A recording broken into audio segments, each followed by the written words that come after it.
एक बार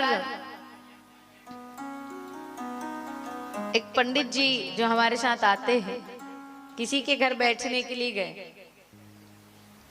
देखो जिस घर में समझदार लोग रहते वहां पर चालाक भी रहते हैं। तो दो भाई में बंटवारा हुआ तो बड़ा भाई चालाक था, छोटा वाला सीधा था।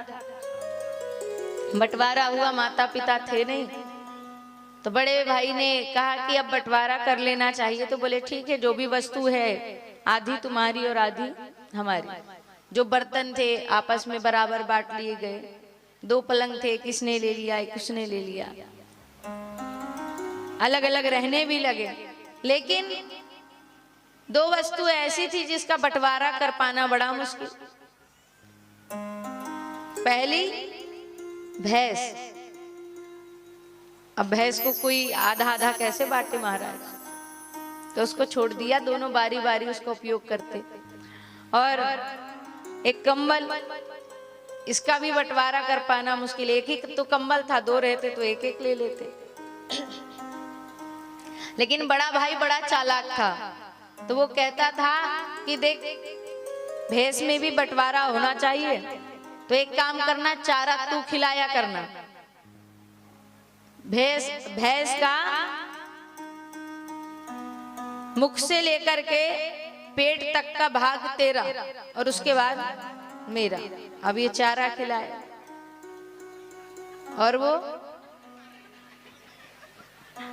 और कहे कि देखो एक ही कंबल है, इसका भी बंटवारा करना ही पड़ेगा।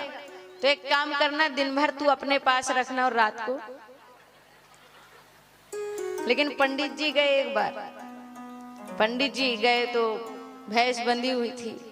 छोटे भाई की धर्मपत्नी ने चाय बनाकर लाके दी, तो चाय दी तो काली। पंडित जी बोले तुम्हारे घर तो भैंस है, दूध वाली चाय पिलाओ। तो बोले महाराज भैंस तो है, लेकिन बंटवारे में आधी उनके हिस्से में और आधी हमारे हिस्से में। पंडित जी ने देखे तो बड़ा दुख हुआ। फिर रात्रि विश्राम उन्हीं के घर था, तो दिन भर पलंग पर कंबल रखा हुआ था, लेकिन रात हुई और ठंड का समय था। तो पंडित जी बोले ओढ़ने के लिए कुछ है क्या?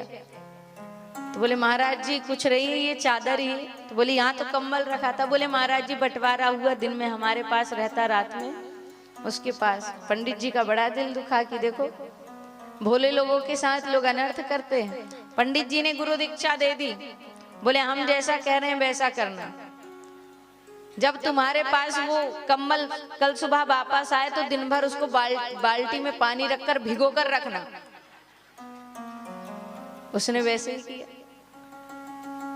और बोले जब तुम्हारा भाई भैंस का दूध दोहन करने के लिए आए उस समय भैंस को डंडा दिखाना। उसने कहा ठीक है। अब पंडित जी ने दीक्षा दे दी। दूसरे दिन छोटा भाई वैसा ही करे। बड़ा भाई दूध दोहन करने आए, वो इधर से डंडा दिखाए, भैंस ने एक लात मार दी। भाई बोले ये क्या करता है? बोले हम हमारे हिस्से में कुछ करे, तुमको क्या मतलब, तुम अपना देखो। रात हुई, कंबल लेने आया तो गीला कंबल उठा करके दे रहा। बोले गीला क्यों किया? बोले हम हमारे समय में कुछ करें, तुम्हें क्या मतलब। तो ऐसे ज्ञानियों की शरण में रहने से कभी कभी बंटवारे भी अच्छे से हो जाते हैं।